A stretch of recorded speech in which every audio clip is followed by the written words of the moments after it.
Greetings, folks. This is the Moose back again with another Jackalope podcast. Last week, I had the Kilgores, Heather and Travis, jam out at the command center. It was a really good interview. I hope you enjoy it. Do pardon the sound quality. I am, as I say, a garage podcast. The Kilgores do talk about the state of the Chattanooga music scene, finding inspiration, and going on tour. So check it out. How did y'all two meet? Facebook. I was in a band that fell apart, and so I got on Facebook and I was just like, I gotta find some other musicians to play with. I can't just stop playing music. And so I just started friending every musician I could find, within 25, 50 miles. And he just happened to pop up in the list of people that I was looking at, and so I sent him a request, and he accepted it. And so we talked a couple of times and kept trying to meet up, and it just, schedules just wouldn't let it happen. And then finally he was free one evening and I was free one evening, and I said, you want to meet somewhere and show me some stuff on guitar? Because I had just started playing. Like, I picked up a guitar in June and met him in October. I was like, man, show me whatever you got. I want to learn it all. I need to learn everything. So we met at his church, and like when I first saw him, I was like, oh man, I'm terrified, because we were by ourselves in a place where there wasn't nobody else, and I thought, this dude is big enough that if he wants to hurt me, he's a towering, strapping dude. He is, man. He's super big, just 6'2", just looming, and I was scared to death. And then he opened his mouth, and I was like, oh, this is cool. This is gonna be fine. This is gonna be great. Super disarming, yeah. Yeah, completely just the nicest, funniest, sweetest guy ever. And we've pretty much been together ever since that very first day. How long ago has that been? Almost 7 years. Yeah, we just had our 6-year wedding anniversary Sunday. Day before yesterday. No kidding. Yeah. So how would y'all best classify y'all's relationship if y'all could? He's my person. Yeah. He's my person. He gets me in all the ways that you would really want someone to be able to get you. I'm more whimsical and like far off in the clouds, and he's more pragmatic and straightforward, and I'm all pursue your dreams. So I help him be a little more less rigid in that regard, and he helps me make sure that I pay the bills and don't like do outrageous crazy stuff that gets us in trouble. Yeah, like dragging you around the garage sales forever and a day. Right. The touring now, Heather, you tour with him now? He's on tour with two other musicians. Of course, it's MPH. Occasionally I get to go with them. Most of the time, it's when they're touring regionally. I help them with selling their merchandise and just helping, do whatever needs to get done to make sure the show goes on.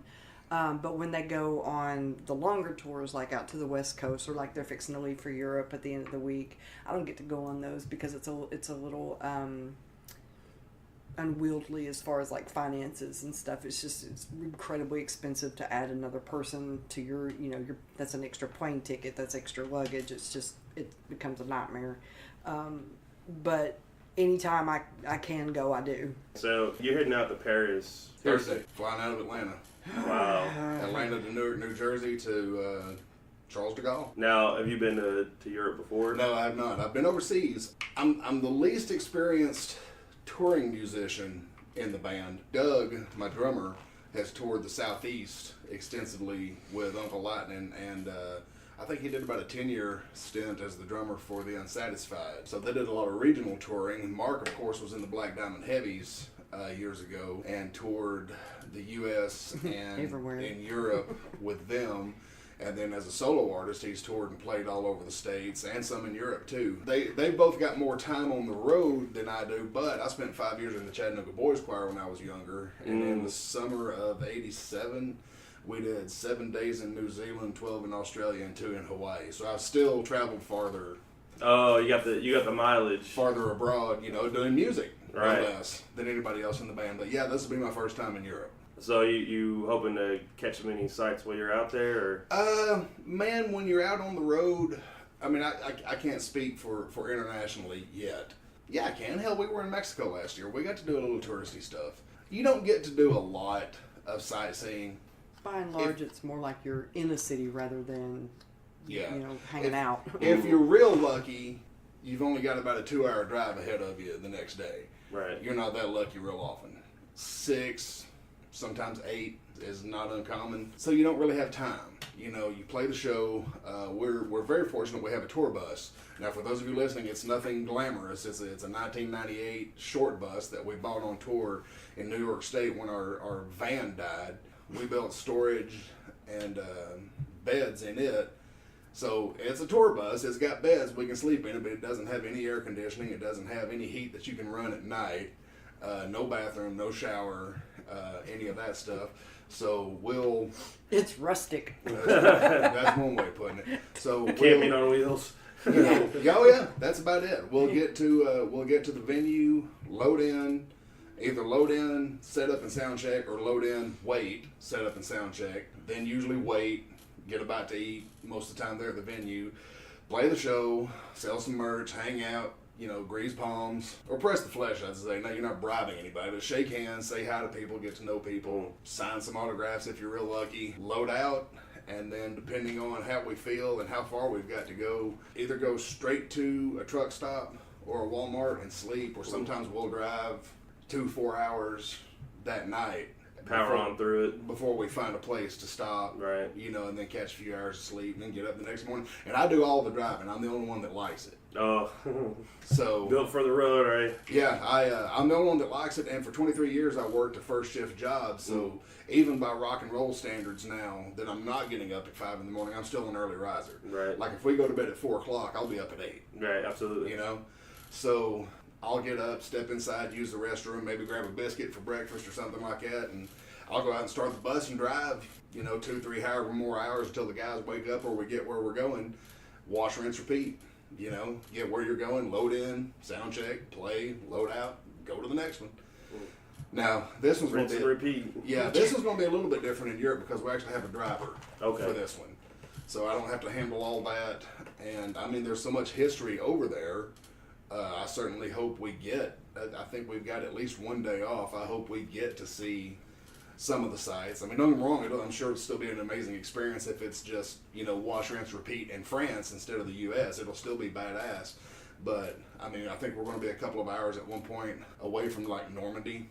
Wow. Yeah. And my drummer is a huge military history buff. Yeah. So he has plainly said if we have the time, he would like to go see Normandy. Chomping at the bit. Yeah, 'cause, I mean, his grandfather was there. Wow, yeah. Yeah. So, yeah, I don't know how much we'll get to do as far as that goes. Something I'm definitely looking forward to. We went out 6 weeks ago, not quite 2 months, with Dirty Deep. We went out on a 10-day tour. It was right at the end of May, because we left like Memorial Day weekend. Mm-hmm. We went out on a 10-day tour with a blues band from France called Dirty Deep. And we had played some shows with them here in the States before, and we knew each other, you know, enough to call ourselves friends. But, you know, you go out on a tour with a band where you're together every day and every night, and you really, really get to be close, you know? And so we were talking with Victor, the guitar player and lead singer of the band, and we're ending with 2 sets at the Benique Blues Festival in Benique, France, which is there in Brittany. And according to him, that festival is huge. He said we're going to be on stage both nights in front of like 25,000 people. Wow. Now, that's not 25,000 people at the festival over the course of the whole thing. That's like 25,000 people on stage in front of us. Right. You know, and that will undoubtedly be the biggest crowd that's deliberately there to see a band I'm playing in. Like, I was the closing act at Riverbend one time, and so technically I was on stage in front of like 80,000 people, right. But 79,000 of them were hauling ass just as fast as they could to get out, you know. Absolutely. As soon as after every church.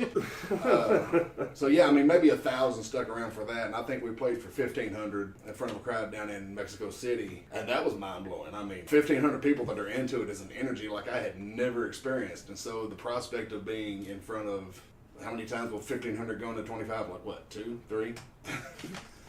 But yeah, however many, you know, 25,000 people that are like into the band, right? You know, yeah, and into that kind of music because they're coming to see it. Well, they love American roots music. Really? Yeah, I've had several musician friends that have toured over there. Everything from like Appalachian folk to Americana to country to blues. And they are just bonkers for it over there. Yeah, because I was wondering how, you know, a good old fellow like yourself from this area manages to get a big old gig in Well, France. well, I mean, you think about it, you know, and speaking of this area, we literally come from the place that music comes from, you know. Yeah, absolutely. It all of the stuff that you hear, like, on the radio comes from Appalachian music. And so we don't think anything about it because we're surrounded with it all the time. But they aren't. Absolutely. And so it's precious to them. That's something. That's something to really kind of put into perspective. It's like, yeah, we're so used to that, but, you know. See, like I told Mark a story. Mark Holder, the band leader and guy the band's named after.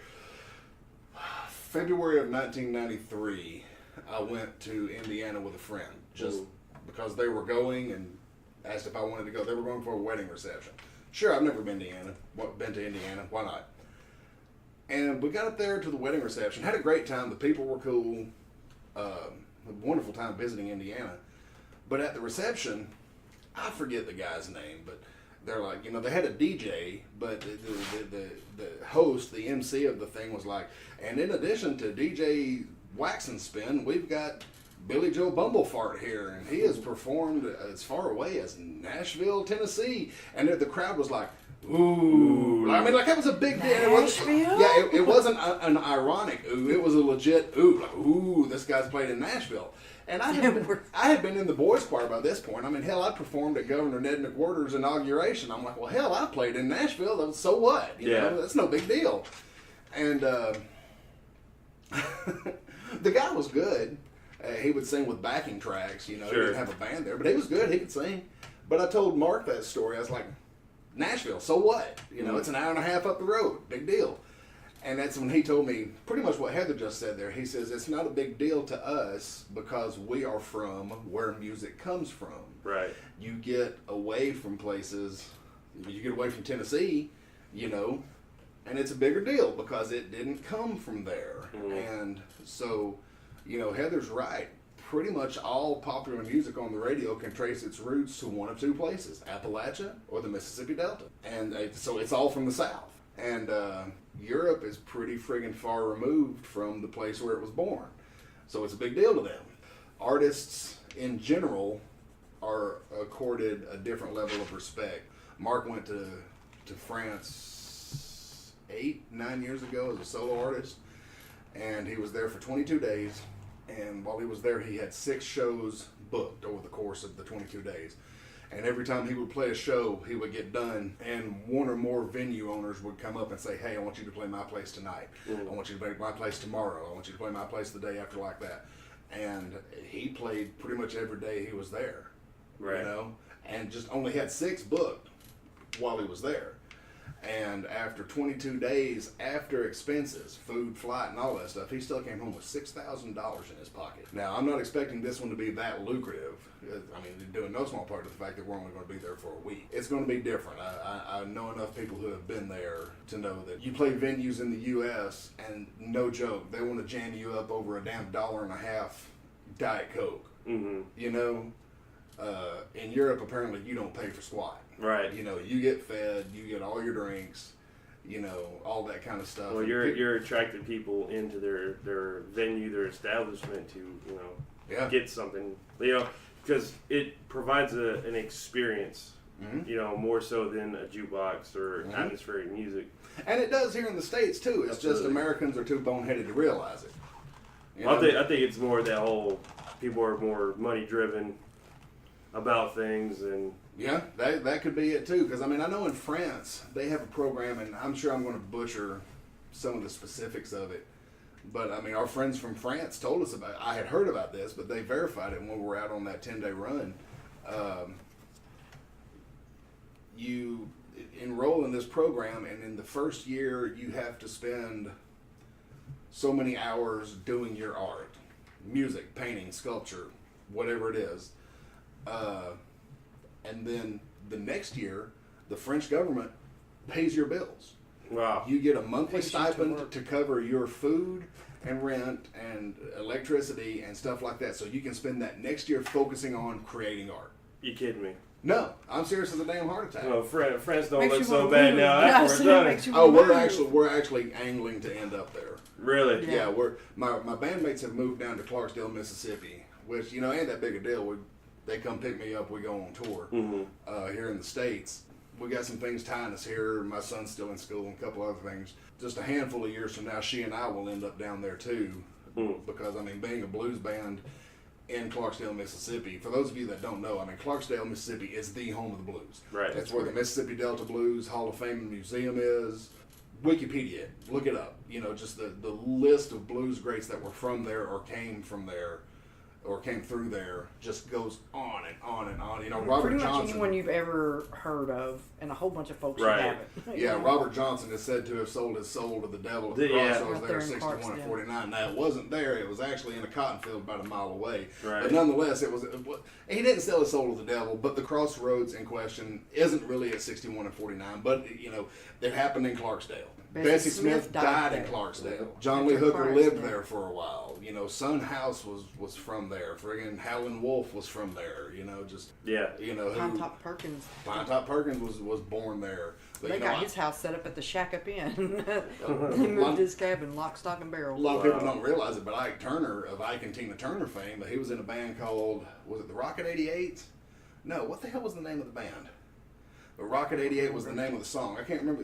Of course, I'm blanking now that I'm trying to talk about it. But anyway, Ike Turner was in a band that wrote this song that is considered by some to have been the first rock and roll song ever. No kidding. Yeah, you know, right there in Clarksdale, Mississippi. We'll give where that a he's look from. up. I think where I heard about the Delta Blues was actually when I went to a Hank Williams Jr. concert in Anaheim, California. Oh, Hank Oh, loves wow. blues. Yeah. Well, he talked about it, and he actually covered a few things. He actually had to put a story about it when he was a little kid, and he was like, "It all comes from the same place. So you call whatever you want to. This is all Delta Blues." Oh yeah, It I is. mean, people don't realize, and good Lord, this could turn into a very long conversation too. but the extent to which culture that is known as American is directly influenced, taken from, borrowed from, stolen from, all of these words and more from black culture. Right. You know, and the mixing of the European cultures and the African cultures extends to places that people don't realize. Country music, and I'm not talking about this.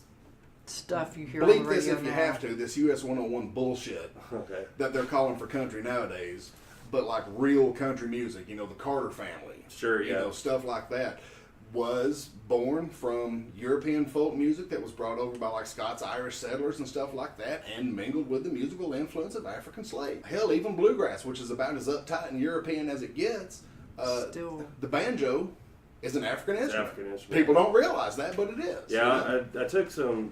I actually went and caught some conferences and seminars about Appalachian music and stuff because I myself don't really admit it in open forums. I can play a Appalachian dulcimer. Oh, No, wow. really. I can, and That's cool. The first, this was a long time ago. So the first person I ever knew from Chattanooga was a guy named Butch Ross. We love Butch. Butch was in Amber Folsom and Ambivalent Lovers with me and Hunter. Yeah, Butch Ross is awesome. Actually, it was the MySpace days, and Oh. I asked him questions about it because he was going on tour with his dulcimer, and Butch Ross was the first person I had officially known from Chattanooga. And as I moved here, and I ain't said anything to him. I have caught a few of his shows since I've been here, so he's a great guy. Oh yeah, Butch. Great, Yeah, he's great amazing. performer too. So. Indeed. With that being said, you're going to do the Tremont Tavern tribute for A. Hunter White. Yeah, I'm gonna play a couple of songs for Hunter tonight at the open mic there because he loved Tuesday night.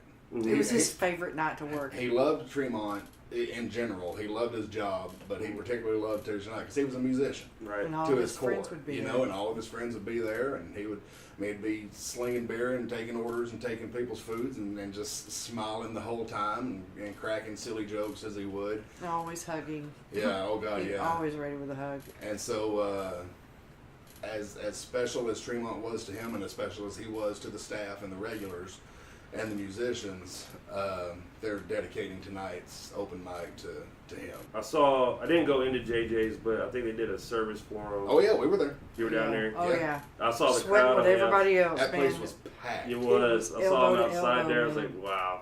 And I think I caught a beer over at Barley. And then Yeah. I'm not a sentimental guy by any means, and that comes from a big big place of seeing a lot of people go away. Yeah. Violently, and then, passing on. I do like seeing how the turnout for just one person is. And it just shows how tight the musicians are in this. A lot of people don't realize, still today, the huge influence that the music scene at Tremont Tavern had and continues to have on the Chattanooga music scene. So many things were born there. I mean, we can directly trace our relationship to me being at Tremont Tavern.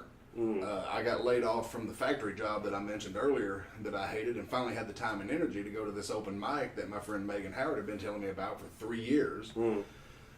Went there one time, fell in love with it, started going on a regular basis. People started to recognize my name and my face, and I guess they figured out that I didn't suck as a musician, so I got asked to be part of bands. Me and other friends would form bands, and much to my surprise, I became known as a musician. That's how she was. That's how I found him on Facebook. That's how I popped up on her radar, because I had become one of that scene. Right. And so, I mean, Tremont had that huge effect on my life.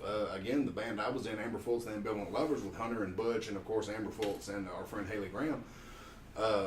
That was born at Tremont. Everybody in that band was a regular at Tremont Tavern. Wow. And, we went on to write and perform some of the best music that's ever come out of Chattanooga. I ain't afraid to say it.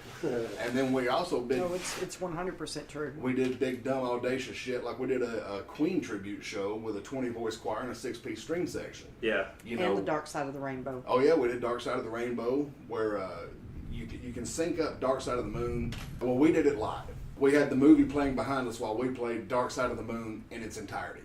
We did that. We did the Queen tribute show, and I mean, we sold out Rhythm and Brews doing that. And we did something even Queen never did. We did Bohemian Rhapsody live. They would play it live, but they would do the soft part at the beginning and the rock part at the end, but the operatic part in the middle was always taped. Not us. We had a choir. So we did friggin' Bohemian Rhapsody live. With no small amount of help from Trish. Well, it was Wildman at the time, but it's Trish Ross now. She married her and Butch. Yeah. She was the conductor for the choir. Incredible. Of course, now I'm in MPH with Mark. I met Mark at Tremont Tavern. He moved back from Nashville, and I had been mistaken for him for years, and I still get mistaken for him, even though we look nothing alike. People see a fat guy with a guitar, and they're like, "Hey, it must be Pork Chop." But I was sitting there with Butch Ross. And this guy comes in with this weird metal-bodied guitar and sits down and just starts raising hell, at the open mic. And I'm like, who is that? He goes, oh, that's Pork Chop. I said, oh, cool. And so Mark finished his set. Mark can be an intimidating guy. Right. He's just got an intensity to him that some people find intimidating. Disconcerting sometimes. You're not scared of him. It's just like, whoa. You're still trying to figure the guy out. I mean, he can be hard to pin down. I'm too big to be intimidated. Yeah. Don't let anybody listen and think that means I'm a badass. I'm not. I'm just big. Right. And so I don't things that scare people that don't scare me just because I'm so big. So Mark gets done, and I marched right up to him. Had never met this guy in my life, and stuck my hand down and said, "Hi, you're the guy I've been mistaken for all these years," And we ended up sitting at the table together, and much to my surprise and delight, hit it off. Not real long after that, we got together with his guitar and my bass, and not only did we get along personally, we got along musically. So now here's this little blues three-piece from blues rock three-piece from Chattanooga has got a record deal. Our records are for sale on 3 friggin' continents, and I don't know how many different countries. We've played 2 countries so far, about to add a 3rd one to the list, and playing a couple hundred shows a year, burning up the roads, and doing the rock and roll thing, all because of Tremont Tavern. Strung Like a Horse, as big as they are, they were part of that Tremont crew. I thoroughly enjoy a Strung Like a Horse show. Yeah, like their old bass player BJ, he was one of the Tremont cats. They are some showmen. I really enjoy them. So they were a guide, and then Function, one of Hunter's old bands, was one of the Road to Nightfall winners. I mean, there was like 3-4 years in a row where the Road to Nightfall winners were from Tremont. Right. And bands that Hunter had been in. Yeah, absolutely. Well, looking at his extensive list, I was like, this guy's been around. He's been with a lot. So Tremont was kind of the dojo for... It totally was. It was totally the crucible that and I think forged all this. I think it's just a matter of time before the stars align and the chemistry's right again, and it comes back around, because that crowd kind of started in Pulled in different directions. 2008 was when that really started to coalesce, but through 2009 and up into 12, 14, maybe even longer when it was just like really, really huge. But all those bands have gone on now to do other things. I'm not at Tremont every Tuesday night like I used to be because she and I have a band called the Scarlet Love Conspiracy, which you remember because we did the Rocky Horror thing. Oh, absolutely, how we met. And I'm on the road with MPH. Butch is off touring a lot. Ryan Oyer, another Tremont regular and rode the knife all winter. He's got band rehearsals and booking shows and running the business with his wife. And so kind of all the old regulars from that, what we call the golden period, have just kind of scattered about and gone to other things. But the open mic still goes on every Tuesday night, and they're still drawing in killer musicians, and friendships are being born and connections are being made, and it's just a matter of time before full circle. Yeah, before it comes around again, and Tremont Tavern is directing the course of the Chattanooga music scene. It was the large part of Courtney Holder, Hive Theory I love getting their Courtney. start. She's such a sweet. Yes. Actually, she might be the new kind of the She's vanguard like the of new generation. I think so. This girl is going places. Yeah. Travis walking out of that plant so many years ago, laid off. That Travis then would he have imagined he'd be going to Paris? No. Not in a million years. I picked up the guitar at 17. I had no desire to be famous or any of that kind of rock star silliness. I just wanted to play. I wanted to play in front of people.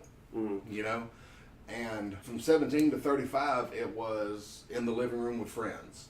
It was at Cafe Taza down there by the Pickle Barrel where Chats used to be every Wednesday night with friends. Later, it was playing bass in church. Don't forget the mud pie. Well, no, this is before that. It was just always informal stuff with friends. I played a lot. I didn't realize it at the time, but all that stuff was paying my dues. It was the homework. It was the practice. It was the time behind the woodshed, practicing the craft. And then, like you say, I got laid off. And good God, I'd been there 15, 16 years at that point, I think. All my adult life I'd hired in at 19. W had crashed the family car into the world economy and everything had gone tits up. And I'm like, dear God, what do I do now, I found a way to pay the bills. I wasn't making as much money, but I didn't hate life anywhere near as much. But more importantly, since I wasn't expending all my energy in that friggin' factory every day, I had the time and the energy in the evening to start going to this open mic. It was just something to do because I had the time off, and it became the defining moment of my life as a musician. So no, I never would have imagined that. Hell, I was just tickled that somebody knew me as a musician. Like when she sent me that friend request, I was like, holy crap. We have no connection. Instead of confusing you for another. Yeah, instead of mistaking me for Mark, she recognized me as a musician. I was like, holy crap, I've played enough music around town. I've played enough shows that people recognize me. As my brain, blowing up. Now you're going to be known around the world here. Your lips to God's ears, dude. That's the plan. We can only hope. So, you got your guitars. What do you want to do, man? I'm easy peasy, lemon squeezy. The floor is all yours.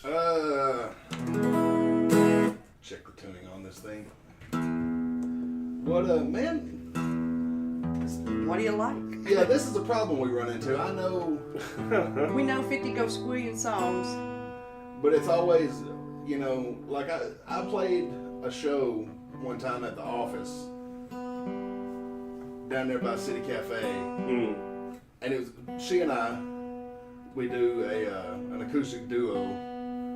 That's kind of my three bands, is the Scarlet Love Conspiracy, the full 5-piece thing we have, MPH, and then she and I do Resurrection Mary, this little acoustic duo. And I've since quit this because I realized it was kind of bad for me. But once I took the stage, I wouldn't leave. No set break, no pee break, no nothing. I would start playing and bantering and drinking Diet Coke, and I wouldn't quit until the show was done. And I played for 5 hours and 20 minutes with no break. Halfway through, I was like, look, man. Yeah, should have taken a break.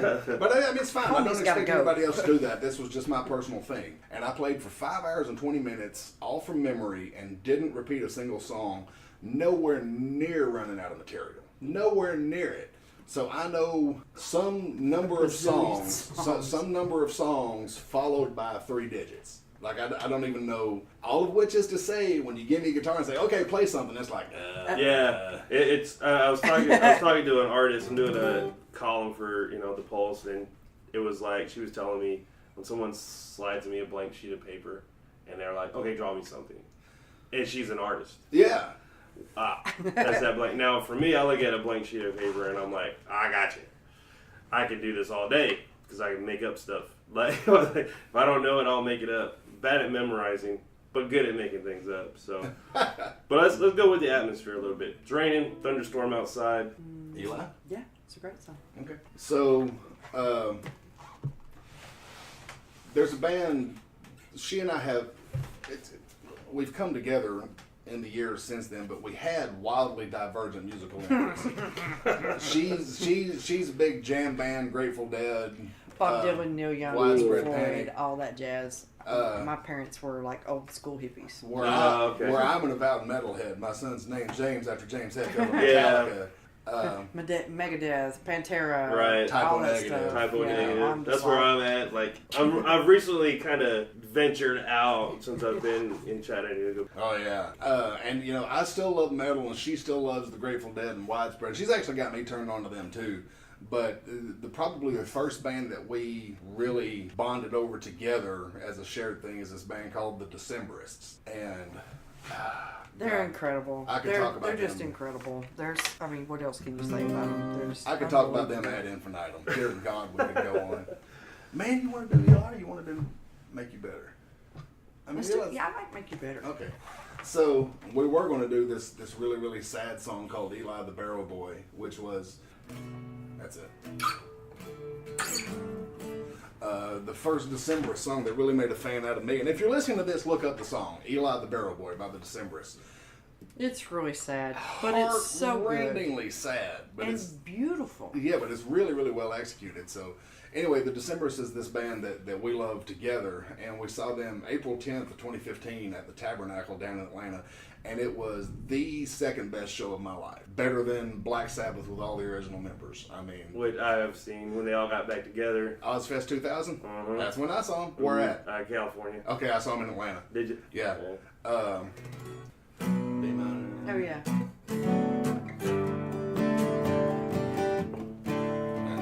Alright. So anyway, this song, Make You Better, was from not their last album, but the one before it, an album called What a Terrible World, What a Beautiful World. When we saw them down in Atlanta, I will exaggerate for detail. Hyperbole is my friend. This is not hyperbole. This is the God's honest, literal truth. This song, the show was the second best show of my life, but this song, Make You Better, at that show, that song live was about 0.8 millimeters this side of the line from a religious experience. It was transcendental. It was one of the most amazing musical experiences of my life. I tell that story usually when we play this song. This rendition is not going to be that good. This is going to be... It's going to be okay. So, Make You Better by the Decemberists.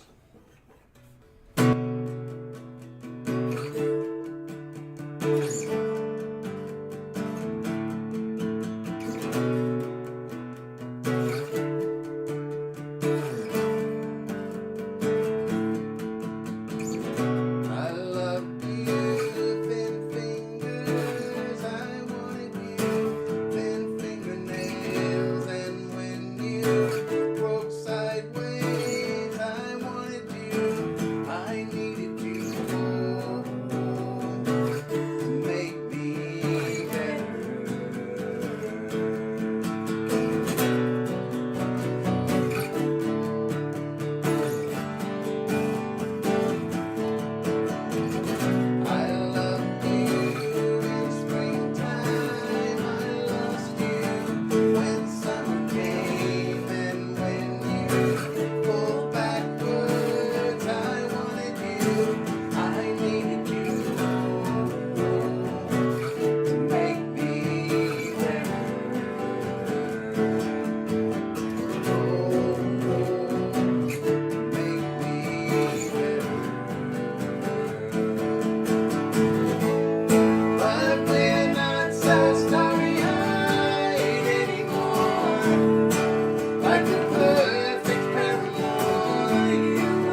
Bump note here or there, but not too bad. That was fantastic. I have never heard that song before. Oh my God, Man, dude, we love that band is incredible. I mean, I was just incredible. Getting into it, listening to the sound monitor, and I was like, man, this is really good. And they write, I mean, Eli, the Some song of that I them are- mentioned that made a fan of me. But this guy, Eli the Barrel tragic. Boy, and It's he's so got a sad. yeah, he's got a wheelbarrow that he pushes around selling corn cobs and candle wax. And the chorus, he says, "Would I could afford to buy my love a fine robe made of gold and silk Arabian thread, but she is dead and gone and buried in a pine grove, and I must push my barrow all the day." You know, and so wow, cool. He's mourning his lost love. You know, that's terribly sad. Great song. But then the next verse, he dies. He drowns. Wow. He drowned, but he's still Well, it says pushing his barrow. yeah, it says Eli the barrow boy, when they found him, dressed all in corduroy, he had drowned in the river down the way. They laid his body down in the churchyard, but still when the moon is out, with his push cart, he calls down the day. So even in death, he finds no peace, you know.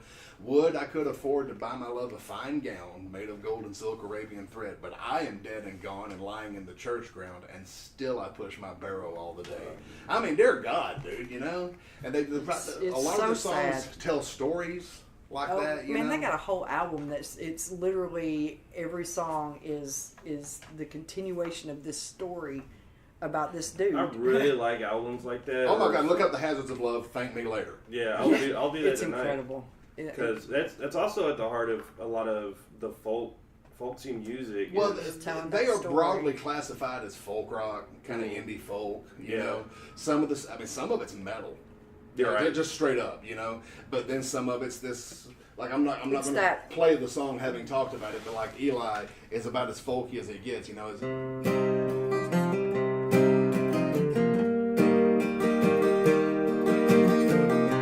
You know, it's just one guitar. Real, just mournful, soulful, and a lot of their stuff is that way. A lot of it is, but then a lot of it is like rock out, you know. Well, it's two extremes, right? Oh, so yeah. like with the metalhead, There's so many you have different your facets ballads and your Oh yeah, dude. absolutely. And then within that same vein, then you just All right, you. I have to rein him in, buddy. He'll go off. Oh yeah, and where I grew up, it was country or nothing. You know, like folk Oh, country. yeah. You know, and gospel That's country, where I grew and up too, man. well, as I grew older, I got a better appreciation for like Willie Nelson. Like my dad would listen, Sure. Willie Nelson and Merle Haggard and things like that. That's all you would hear when I grew up. But then I was like metal, God, rebel, wow. Yeah. And then in the '90s, you had Metallica and Megadeth, and all of them were just in your face and amazing. Just angry, just It was a very I had angry something to say. decade, I think. Yeah. It was an I angry think so. decade. I mean, There was- you had that a stuff lot didn't of- just come from nowhere. there was a reason they were 80s, mad. maybe. I don't know. But then, I mean, even as metal per se, like thrash metal, kind of faded from primacy, not replaced, but followed by kind of the alternative thing of the '90s. I mean, shit, you had like Alice in Chains. That was some angry music, you know. Oh, it was very angry, Yeah. moody. Yeah, I love me some Alice. indeed. Oh man, Alice in Chains. Wow. And then Soundgarden. I really like Chris Cornell Oh my God, yeah. what as a loss, vocalist, man. but even just as a musician. Indeed. I liked his melodic sensibilities, Mhm. like just the way that he put the notes together. Just nobody was doing it like that when he started. No. Soundgarden's bassist Ben Shepherd. Mhm. We and MPH have played two shows on 2 different tours at a place called the Treehouse Cafe on Bainbridge Island out in Puget Sound in Washington State. Yeah. And as far as I know, the first one was just happenstance. But Ben Shepherd, Soundgarden's former bassist, was at the first show and bought our record. And I'm like, holy crap. You know, because I'm a 90s, I was born in 74, but came of age in the 90s. I was like, holy crap, you know, the bass player for this band that I friggin' loved bought my record. And then when we played there again, several months later, he came back and straight up told Mark, he says, man, I love what you do. So it's like, holy crap, this guy that played bass in this band that I adored really likes my band. So that was pretty mind-blowing. And we also got to play a show at a Central Saloon in Seattle where Soundgarden and Alice in Chains and Nirvana that was one of their... It was their Tremont Tavern. It was their JJ's. It was their Tremont Tavern, you know. So now at the time, Chris Cornell was still alive when we played there, but they had Jimi Hendrix and Kurt Cobain kind of a little shrine on the wall to fallen, you know, Seattle musicians, and I can only guess by this point they've added Chris Cornell. Yeah, and that was just such an incubation place. Oh man, for the change, and you can see how it's adapted and evolved to like a lot of these younger musicians. Because like I hear it, and I'm like, I've heard this before, you know. I know where this came from. Like I appreciate it for what it is, but then they take it and feed off of it and make something completely different. Yeah. And I'm like, I like this. Yeah. But where have I heard this before? Right. Yeah. A lot of people don't realize, and I'm going to run the risk of stepping on some toes here because it's got to be said, the power structure in this town, while they have gotten better in recent years, they've still been a pretty terminal wet blanket, you know, to just having fun in this town. People don't realize kind of the blanket of fartnockery that lays heavy upon Chattanooga is stifling one of the most badass music scenes anywhere. Right. And this isn't just Tremont, you know, although that's certainly part of it. There are so many good, really good bands in Chattanooga. If the right people were to hear the right band, and it could be NPH, or it could be, you know, any of a number of other bands. You know, Chattanooga could be the next hotspot. It could be another Athens. It could be another Seattle. You know, it could be another one of these towns that produces a whole friggin' passel of bands that, like, defines the sound of a decade with just the right amount of love, you know, and maybe some people in this town. The right atmosphere. Right. And attitude. I was about to say people in this town taking the sticks out of their butts. You know, there's just so much good music here. I mean, some of the best songwriters you will ever in your life encounter are just walking down the street. They're working their job. They're hanging out at JJ's, you know. They're having band practice in their drummer's house, you know, right here in town. And people just don't realize it, just how much amazing music is being made by bands right here in Chattanooga. Well, I'm a believer, so that's another reason why I decided to launch the podcast. Yeah. To put that out there in the world, because, I mean, there needs to be a lot more openness about it. And, you know, maybe I'm looking as an outsider, because y'all have been here a lot longer than I have. I don't perceive the stifling blanket, but again, I'm not a musician. I am said spectator. It's better in recent years. Right. It's way better than it used to be. But you still really have, instead of really fostering that new creativity and things like that, a lot of it is holding on to what I call the KZ106 crowd. Yeah, classic rock is cool, but what a lot of bands are doing in this town right now are trying to create new sound, new fusions, you know, different directions and stuff. And so if we could like redirect some focus from focusing on the past and kind of just putting that foundation and support under people who are trying to continue and progress and grow forward with music, I think that there'd be a lot of growth in this town. What kind of support do you think? Like, where should we start as a community to get that fostered? Paying musicians. Paying them. Now, before we get into the stuff we're going to bitch about, it has to be said that SoundCorps and the people attached I love to those that. guys. Stratton, Tingle, Jonathan Sussman, Monica Kinsey, Jonathan Sussman, all that bunch. They have really busted their humps to host a series of really informative seminars to help Chattanooga bands get their ducks in a row as far as like professionalism. Sure. Just, you know, to like hone this raw talent into something that could really be made into something. That didn't exist for a long time in this town, and credit has to be given where it's due. God bless SoundCorps and everybody involved. I work with SoundCorps for their noon tunes. Yeah. And I things love like those that. guys, man. God They're love doing a great Yeah, job. really good folks. And that, of course, is a sign that sort of the organizational stuff in town, and the power structure, to some degree, has come around and realized that Chattanooga has this resource that rather than being suppressed, it needs to be nourished. So, give credit where credit's due. This is a clear sign where things are better than they were once upon a time. But like Heather said, people want to balk at a $5 cover. Yeah. I've seen people do it. Walk up, hey, who's playing tonight? Billy Joe and the Bone Stranglers. Oh man, I've heard of them. They're great. What's the cover? $5. That's too much. I'm not doing it. It sucks, but when people are making their living playing music and creating and being, artists, we still have to pay our bills. Absolutely. And these same people that are going to bitch about a $5 cover will stop at Starbucks on the way to work and want to buy a $7 damn cup of coffee. Yeah, and I think they just get the sounds in their ears, so we become a believer. Like you said, a guitar's pick away from a religious experience, which I want to steal that.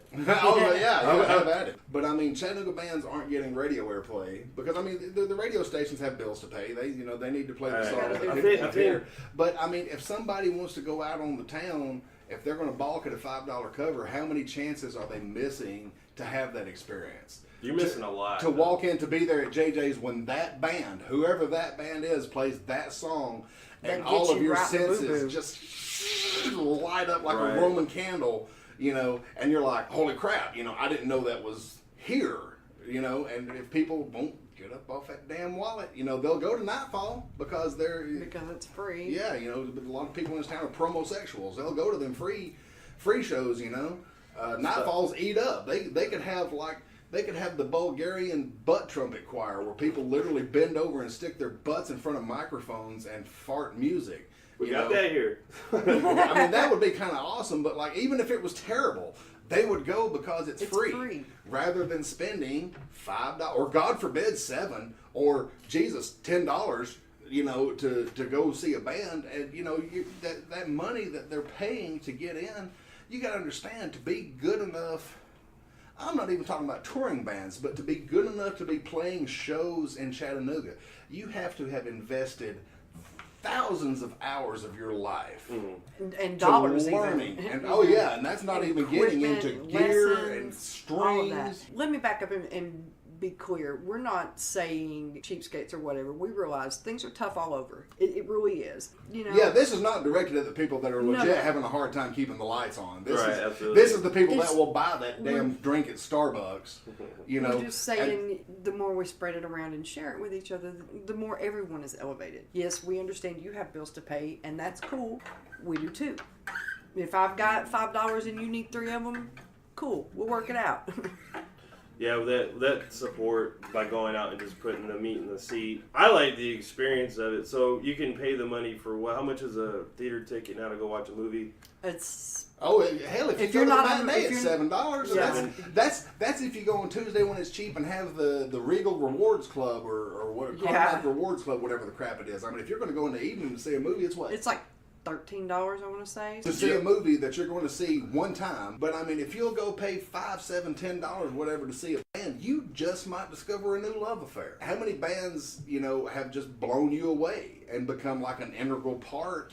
I tell you, some kids, back the time when I had you on, when I was at Chat State, before, I think the day or the week before you had come on, we had Sunsap. Oh, yeah. When they were in the studio at Chat State, and I got the noise complaint. They blew the doors off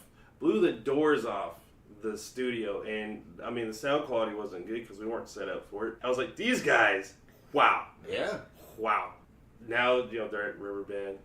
They're out there. You see their merch and their swag and stuff, and now Sunsap. That is where it gets electrifying because it's like, well, I knew these guys. Like, way back when. I helped carry their stuff in, and they're waiting for their ride to drop their stuff up. And I think being a part of that and being in that community makes, you can all just kind of be a part of that growth and that journey that these artists and musicians are getting into. Oh, yeah. And to be, like, if Chattanooga becomes the next Seattle or Athens or what have you, to completely define a new decade of sound, I'm all about it. Man, I'm gonna tell you what, and I can't read the future. I totally failed all my psychic classes in school. I mean, failing with a 0. Just, Right. If there was a way to go in the hole, I would have done it. We played a show in St. Louis, we at MPH, here a while back. The War Goat Festival, which was a cooperative thing between our buddy Todd Laney down in Austin and his Goat Fest series, and our friends the Manis brothers, Jake and David in St. Louis. They became friends and put on the War Goat. And we played at a place called Off Broadway. And anybody in Chattanooga, if you're ever in St. Louis, go see a show at the Off Broadway, because it will give you your rhythm and blues fix. It's so much like rhythm and blues. It's stupid. It's ridiculous. We played our set there at War Goat, and I mean, just killed. You know, I ain't trying to break my arm, patting myself on the back. We tore it up. Because we'd been out on tour. We had 18 dates under our belt, you know, like on this tour. And then rolled in. Because the more you play, the tighter you get. You know? Like we played a show at Moe's Barbecue down on Market Street. And we hadn't played a show in 6 weeks. Yeah, it was a lot. Mark had a pretty serious health scare here a while back. And so we had to take 3 months off to get him healed up, you know. And our first show back after 3 months, we played. And musicians now, I'm talking about people with trained ears, come up and say, God, you guys are so tight. It was amazing. And we're like, oh, yeah, thanks. But for us, it was loose. Don't get me wrong, it was a good show. People had a good time. But by our standards, it was just incredibly loose. Because we hadn't played a note together in 3 months. Now, the War Goat show that I'm talking about was the exact opposite. We had 18 shows under our belt, and we were just tighter than Dick's Hat Band and just killed. The crowd ate it up. We ate it up. Everybody had a really, really wonderful time. And it was a great show over. I mean, the whole, God, there were 5, 7 bands on the bill that night. It was a great night. But, you know, talking specifically about ours, we got our stuff off the stage, and I was sitting backstage with Mark. And I told him, I said, man, something just dawned on me on stage. And he goes, what's that? And I said, it'll take work and no small amount of luck. But, man, it's not inconceivable that this thing could get like Foo Fighters big. You know? I mean, don't get me wrong. I was happy playing open mics. I was happy playing the Mud Pie for tips and food. I was happy playing JJ's. You know, I was just happy to be playing music in front of people. So the level just keeps getting pushed. Oh, wow, I'm doing this now. I'm doing this now. I'm doing this now. Now I'm going to friggin' France, you know, far out. I never really had any conception of just how far it possibly could go.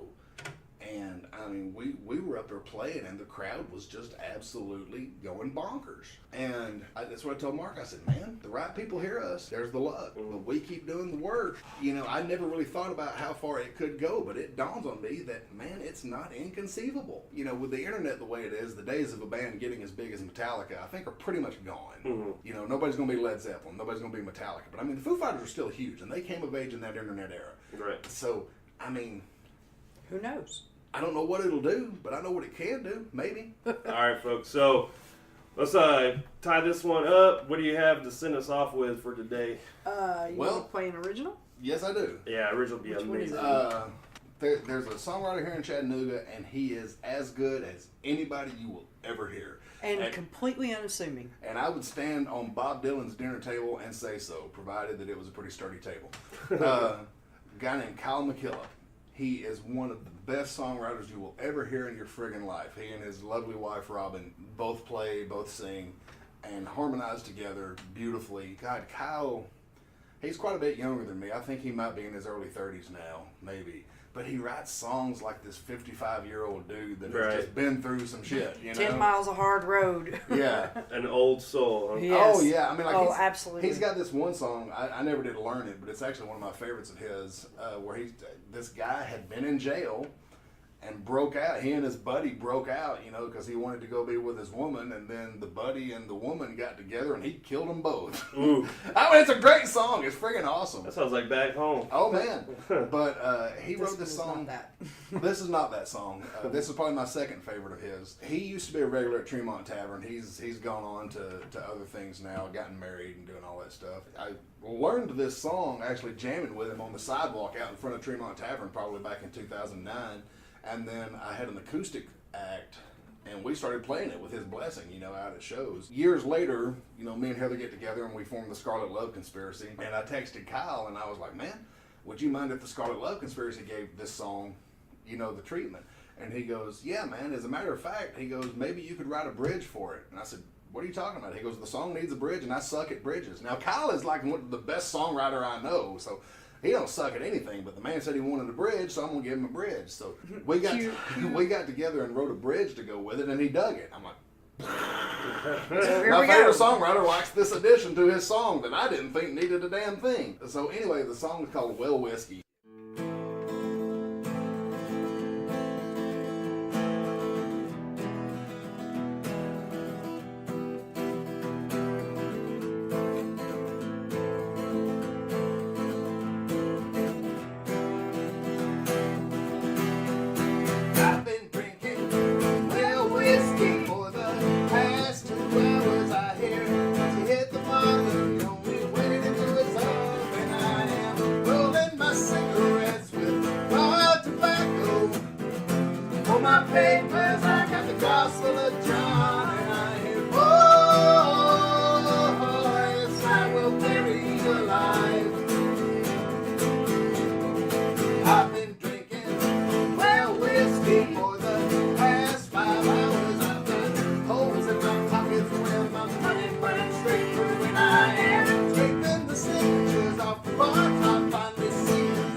That was fantastic. Thank you.